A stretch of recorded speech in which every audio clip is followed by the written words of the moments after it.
আমি এখানে ঢাকা দক্ষিণ সিটি কর্পোরেশনের নির্বাচিত এবং সর্বোচ্চ আদালতের রায়ের পরে ঘোষিত মেয়র হিসেবেই এখানে এসেছি। এখানে এটা প্রতিষ্ঠা পাওয়া দরকার। অনেকটা ভুল বোঝা হচ্ছে আমাকে, অনেকটা না, অনেকই ভুল বোঝা হচ্ছে। কিন্তু আসলে রাজনীতি এমন একটা জিনিস, এখানে যখন মাঠের বাস্তবতা চলে আসে এবং আপনি রাজনৈতিক প্রতিপক্ষের সাথে আপনি যখন লড়াই করবেন, তখন আর আপনার রাজনৈতিকভাবে কর্মসূচি পালন করা ছাড়া অন্য কোনো উপায় থাকে না। যার কারণে কিছু জনদুর্ভোগ সৃষ্টি হয়েছে। অনেকের কাছে হয়তো বা মনে হতে পারে, বিশেষ করে যারা আমাকে একটু ভালো করেছেন তারা প্রথমে একটু অবাকই হয়েছে যে আমি এত দৃঢ় কেন হচ্ছি এই সামান্য একটা মেয়র পদ, যেটার মেয়াদও হয়তো বেশি দিন নাই যেভাবে বলা হচ্ছিল।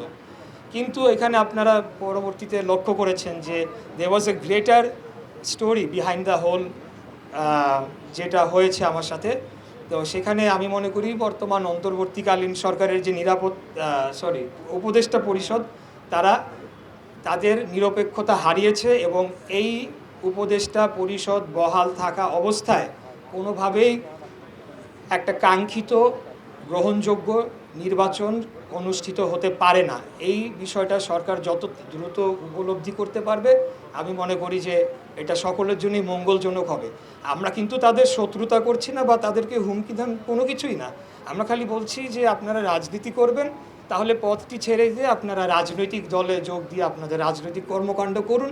আমরা আপনাদেরকে স্বাগত জানিয়েছি। আমি বিশেষ করে নিজেও একজন, যদি বলেন তরুণ প্রজন্মের, সেই হিসাবে আমি তাদেরকে শুরু থেকেই সমর্থন করে এসেছি এবং আমি চেয়েছি এরকম একটা পার্টি দাঁড়াক। কারণ বয়স কম থাকা অবস্থায় রাজনীতি করতে গেলে যে বিড়ম্বনা বা সমস্যা ফেস করতে হয়, সেগুলো আমিও ফেস করেছি, তাই তাদের কষ্টটা আমি বুঝি। কিন্তু আমরা দেখলাম যে পরবর্তীতে নতুন বন্দোবস্ত নামে আসলে জাতিকে কোনো কিছুই দেওয়া হয় নাই।